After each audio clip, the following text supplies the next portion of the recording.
प्रथम विश्व युद्ध हिस्ट्री का कहानी है, द्वितीय विश्व युद्ध भी हिस्ट्री का कहानी है।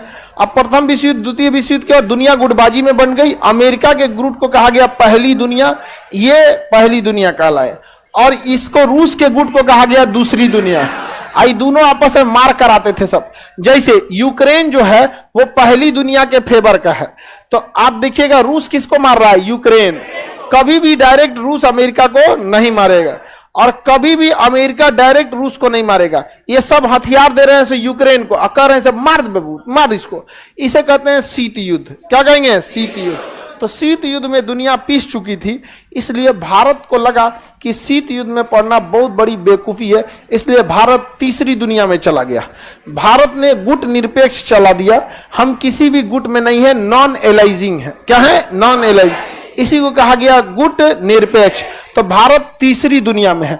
तीसरी दुनिया का ही नाम होता है गुट निरपेक्ष। गुट निरपेक्ष कहते हैं। इसी को हम दक्षिणी दुनिया कहते हैं। क्या कहते हैं, दक्षिण। जो देश किसी भी गुट में नहीं है उसे हम गुट निरपेक्ष या दक्षिणी दुनिया कहते हैं। कोई दिक्कत किसी को, तीसरी दुनिया या दक्षिणी दुनिया। तो आप समझिए गुट निरपेक्ष समझ में आ गया कि नहीं आएगा। आप लोग परिवार में भी देखिएगा, बड़ा परिवार रहता है ना तो उसमें भी गुटबाजी चलती है, चाहे मोहल्ला में भी गुटबाजी चलेगी। वो गुट के हैं, ये गुट के हैं, और कई गो आदमी रहता है गुट निरपेक्ष है। समझ में आ गया कि नहीं, नॉन एलाइजी। जैसे धार्मिक मामले में भी देखिएगा ना, कोई किसी धर्म को है, कोई किसी धर्म को है, और कुछ हमारी तरह तीसरी दुनिया का है। समझ में आ गया कि नहीं गया, सब सही है। कौन नया आएगा तो वो सही है, खाली जगह पीरियोडिक टेबल की तरह थोड़ा सा सब सही है यहाँ पे। समझ में आ गया कि नहीं आ गया। तो तीसरी दुनिया में ही रहना ठीक था, लेकिन भारत ना ज्यादा लगाव रसिया से रखता था। लेकिन हम लोग शुरू से ही अपनी विदेश नीति को किसी को हावी होने नहीं दिए। रूस कितनों चिल्लाते रह गए, हम अमेरिका से हथियार खरीद लिए। अमेरिका कितनों चिल्लाते रह गए, हम रूस से पेट्रोल खरीद लिए। रूस कितनों चिल्लाते रह गए, हम लोग यूक्रेन के पक्ष में बोलिए दिए लोग कि युद्ध अच्छी बात नहीं है, बहुत लंबे समय तक युद्ध खिंच गया, अब इसका कुछ ना कुछ सोल्यूशन होना चाहिए। समझ में आ गया। अब बाद में मोदी जी पुतिन को फोन कर दिए, सोल्यूशन तो पता है आपको। नहीं जाएगा। डिप्लोमेसी बहुत बड़ी चीज हो जाती है। अब वर्ल्ड जो होती है ये बहुत तेजी से बिखर मतलब स्लाइड होता है। अब पाकिस्तान पहली दुनिया का था, वो अमेरिका के फेवर में चला गया। अमेरिका में सैन्य अड्डा दे दिया अपने यहाँ आके। इवन अफगानिस्तान में घुसने का जगह नहीं था, वो लैंड लॉक कंट्री है। उसके ऊपर जाने के लिए या तो इंडिया से उड़ के जाइए, या तो पाकिस्तान से उड़ के जाइए, या ईरान से होके। इंडिया ने जगह नहीं दिया कि हम अपनी जमीन दूसरे पे युद्ध करने के लिए नहीं दे सकते हैं, क्योंकि हम दे दिए रहते तो कल हमारा तालिबान से, आज तालिबान वाला हम लोग का बैंड बजाता सब।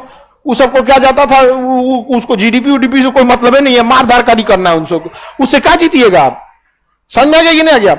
ईरान वाला नहीं दिया, पाकिस्तान वाला का पैसा दो ना, अब्बा पे गोली चलवा दे हम। तो पाकिस्तान, अमेरिका पाकिस्तान को पैसा दिया, और पाकिस्तान अपना सैन्य अड्डा दिया, और यहां से उड़ के मारा गया किसको, अफगानिस्तान को।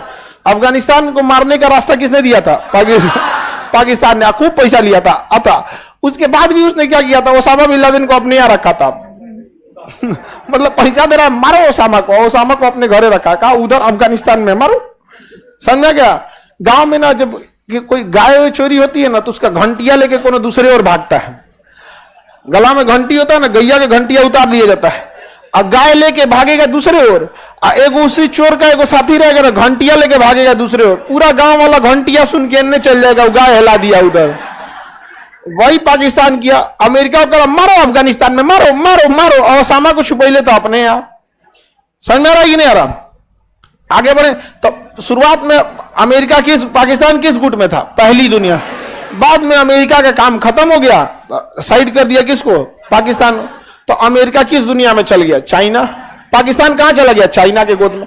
अभी हम लोग के पे किसी की नीति स्वतंत्र नीति है। हमारा चाइना के साथ इतना बॉर्डर डिस्प्यूट है, फिर भी हमारा व्यापार 135 अरब डॉलर का है। भारत का सबसे ज्यादा व्यापार चाइना से ही होता है। हालांकि व्यापार में हम लोग को लगभग 100 बिलियन डॉलर का घाटा लगता है, क्योंकि हम उसे बहुत कुछ बेच नहीं पाते हैं, और ना ही हम लोग ऐसा सामान्य बनाता है जो चाइना में बेच सके।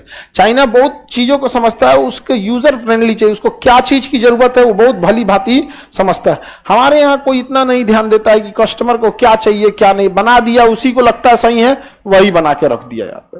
लेकिन चाइना क्या करता है, बहुत कुछ सोचता है। मोबाइल की हर एक वेराइटी मिलेगी आपको चाइना के पास। यहाँ पे टीवी का सस्ता से लेके महंगा वेराइटी सब मिलेगा वहां। वहां आप कुछ भी चीज चाहिएगा आपको मिल जाएगा वहां पर। समझा नहीं। वो चाइना प्रोडक्शन ज्यादा करता है। तो प्रथम दुनिया, दूसरी दुनिया, तीसरी दुनिया समझ गए, हम दक्षिणी दुनिया में आते हैं। सही है या नहीं है? लेकिन हमारी घनिष्ठ संबंध किससे है? रूस से। तो हम लोगों ने क्या किया, पूरे कंप्लीट गुटबाजी के जगह पे द्विपक्षीय रिलेशन, बाइलेटरल रिलेशन पे ध्यान दिया।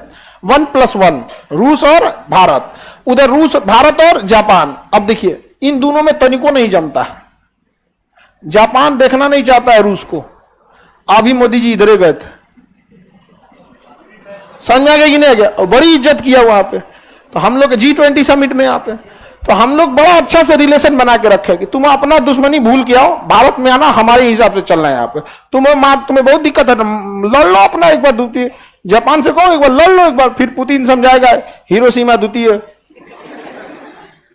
KGF 2 बना था ना, तो पुतिन समझा देंगे वहां पे। अलग अलग, हमारा किसी से दुश्मनी नहीं है। अरब वाले सब इजराइल को देखना नहीं चाहते हैं, समझा क्या? मोदी जी गए अरब में, बम्पर स्वागत होता है, और यहीं से जहाज पकड़ के चल गए इजराइल।